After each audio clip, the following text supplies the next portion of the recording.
Por segunda vez es aplazada la visita del secretario general de la Liga Árabe, Nabil al-Arabi, a Ramallah. La ambigüedad rodea la demora y posiblemente la cancelación. Fuentes de la autoridad palestina indican que la fecha de la primera visita se pospuso debido al rechazo de las autoridades de ocupación al traslado de al-Arabi en helicóptero desde Jordania a Ramallah, mientras que el aplazamiento de la segunda visita se debió a la insistencia de la parte israelí de que al-Arabi ingrese por tierra y se someta a los múltiples procedimientos, incluyendo la revisión e inspección. Si esta versión es cierta, esto puede significar que impedir el paso de al-Arabi puede enmarcarse en el contexto del rechazo israelí a la iniciativa árabe y todos los intentos internacionales para reactivar nuevamente el proceso de paz, específicamente el de París. Pero también puede indicar que el gobierno israelí intenta enviar un mensaje a los países árabes tras las críticas dirigidas por al-Arabi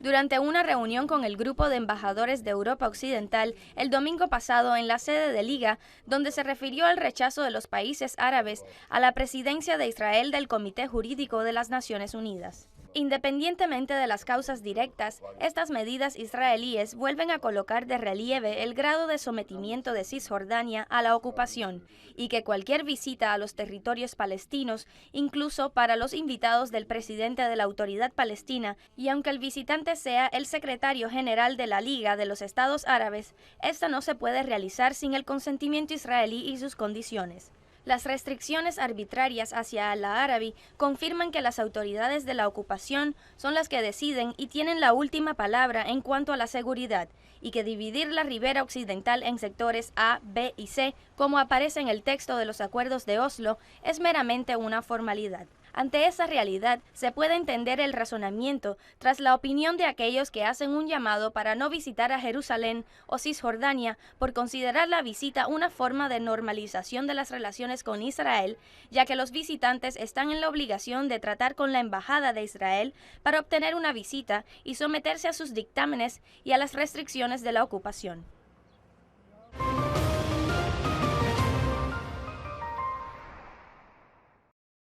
Unas semanas después de extender la condena de prisión de su secretario general, el Sheikh Ali Salman, de 4 a 9 años, el Poder Judicial de Bahrein ha decidido clausurar todas las sedes de la Asociación Islámica Al-Wefaq, la mayor asociación opositora en el reino, congelando todas sus cuentas y fondos fijos y líquidos y suspendiendo su actividad. La decisión del Gran Tribunal Administrativo, formulada por el ministro de Justicia contra el Wefaq, prevé la designación del despacho de asociaciones políticas en el Ministerio de Justicia como depositario judicial de la asociación hasta el pronunciamiento de una sentencia. La petición del Ministerio de Justicia se hizo de manera apresurada con el pretexto de que la asociación ha trabajado durante décadas, persuadiendo el concepto de rechazar el Estado y ofreciéndole cobertura legal a los actos relacionados con el extremismo y el terrorismo. En cuanto al trasfondo de la decisión, el Ministerio consideró que la asociación Al-Wefaq se ha esforzado en difundir el espíritu de odio y el rechazo a los intentos de consolidar la convivencia nacional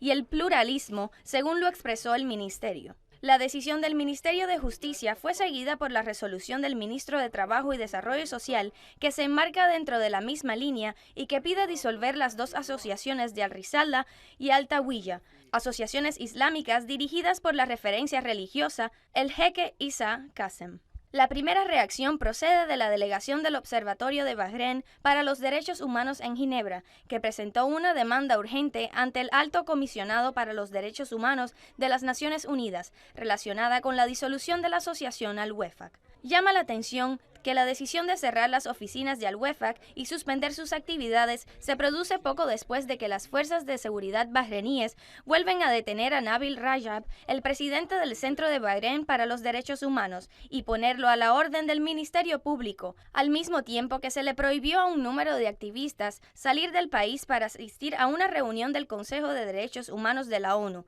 Estos hechos reflejan la naturaleza de esa tensa relación.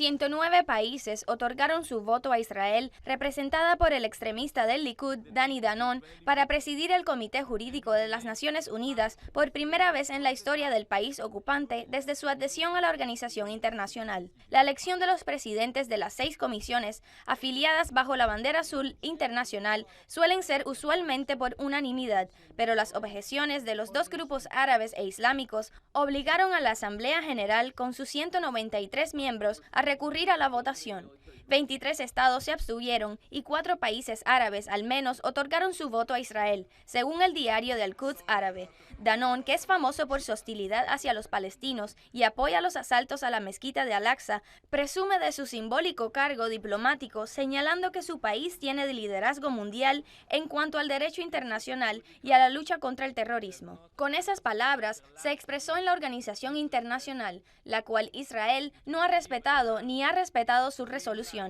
En cuanto a los hechos, estos demuestran que Israel viola el derecho internacional como norma de manejar sus relaciones internacionales, haciendo caso omiso a los convenios internacionales con un muro que construye para aislar a los palestinos en Cisjordania, un crimen de apartheid según la ley internacional. Las cárceles del ocupante son muchas y en ellas sufren hacinados miles de prisioneros, además de los detenidos administrativos que son testimonio de la presunción de Israel de violar las leyes internacionales, cometiendo crímenes contra la humanidad y un genocidio sistemático, lo cual la convierte en un estado terrorista.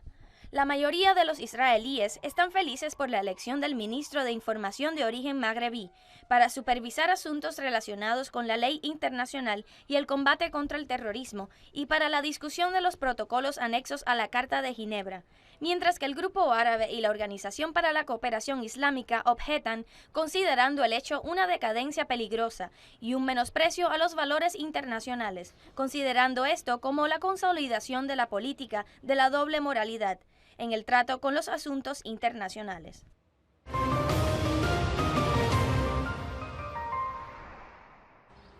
En el escenario libanés existen crisis complejas, pero la madre de todas las crisis, como le gusta a algunos llamarla, es sin duda la vacante presidencial, la cual entró en su 3er año. El Palacio Presidencial está vacío, y el tema de la elección de un presidente ha sido objeto de un gran número de iniciativas, de trampas y de ecuaciones. El general Michel Aoun propuso una consulta popular sobre la base de que consultar a la gente es una obligación cuando existe un embotellamiento. La propuesta de Aoun no obtuvo el apoyo necesario y tuvo que ser descartada. También fueron descartadas, por lo menos hasta el momento, las iniciativas del Encuentro de París y el Encuentro de Mehrab. Y así como no logró la reconciliación cristiana entre el movimiento nacionalista libre, las fuerzas libanesas, abrir una brecha en el muro de la crisis del vacío presidencial, y al ritmo del fracaso de la iniciativa del presidente de la Cámara de Representantes antes de ser presentada, la 40ª sesión para elegir un presidente finalizó sin presidente, a la espera, tal vez, de que se aclare el panorama regional. En el Parlamento se libran batallas para legislar, y entre una y otra de esas batallas se legisla por necesidad, y el partido de la Falange rehúsa el principio de legislar en ausencia de un presidente, y el movimiento nacionalista y las fuerzas libanesas solo aceptan una sesión bajo el paraguas de una ley electoral. Esa ley que gira como una pelota perdida en la cancha de los bloques y dentro de los comités parlamentarios sin lograr un alumbramiento justo y equilibrado. El movimiento futuro, que es respaldado por un bloque que tiene peso, exige elegir un presidente a la prontitud posible, pero Hezbollah lo enfrenta en la sesión para elegir al presidente con la nominación del general Aoun, también pidiendo una elección a la prontitud posible por respeto al pacto y a la Constitución. Mientras que el Palacio de Gobierno solo cumple funciones de gobierno sobre temas que no ofrecen controversias, permitiendo que los expedientes se apilen dentro de los despachos, y estos son a menudo aplazados o descartados, desde el tema del destino de los aparatos de seguridad del Estado, llegando al expediente mayor, que es el de los desplazados sirios, que han superado en su número la 1/3 parte de la población del Líbano. El fracasado gobierno de Tamam Salam, como él mismo lo reconoce, fue testigo de la dimisión del ministro de Justicia Ashraf Rifi, una renuncia que no afectó la estructura del gabinete, pero fue entendida posteriormente por sus adversarios políticos, después de su inesperada victoria en las elecciones municipales en la provincia del norte, la cual fue denominada como el tsunami de Trípoli. Partiendo de ahí, podemos dar lectura a la renuncia de los ministros de la Falange al gabinete de Salam o de otras renuncias que podrán presentarse posteriormente, ya que las elecciones parlamentarias se acercan y no puede haber prórroga esta vez. Así lo han acordado todos y en el tiempo perdido y entre la vacante presidencial y la parálisis ministerial se registran violaciones a la seguridad y también sesiones de diálogo nacional que llenan el vacío, según lo expresa uno de los participantes.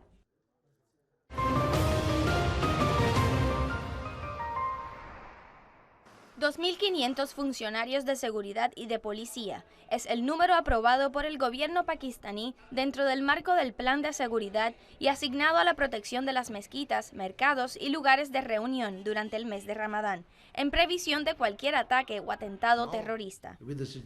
La situación nos obliga a tomar estrictas medidas de seguridad debido a que las amenazas lanzadas por los grupos armados tienen como objetivo casi siempre las mezquitas en Ramadán, y eso genera sensibilidades sectarias, entre otros problemas. El plan incluye proporcionar vigilancia armada para 900 mezquitas, además del despliegue de informantes y agentes de seguridad en los distintos puntos de la capital, además de estrictas inspecciones a los carros que llegan a la capital desde otras ciudades. Son procedimientos que el ciudadano ve como una limitación a su libertad, pero el gobierno percibe como inevitable. La situación ahora es mejor según la percibimos. Existe un avance en cuanto a la vigilancia y un amplio despliegue de la policía y fuerzas de seguridad y puntos de inspección. Estamos sufriendo intensamente por los procedimientos de seguridad y la gran cantidad de los puntos de inspección, pero eso, en mi opinión, es mejor a que se produzcan atentados o explosiones aquí. El Ministerio del Interior de Pakistán había procedido a realizar un estudio sobre la seguridad. Los resultados indicaron que existen amenazas a la seguridad por parte de grupos armados, especialmente después de la muerte del líder talibán en territorio de Pakistán y la operación de seguridad amplia del ejército en la provincia de Punjab.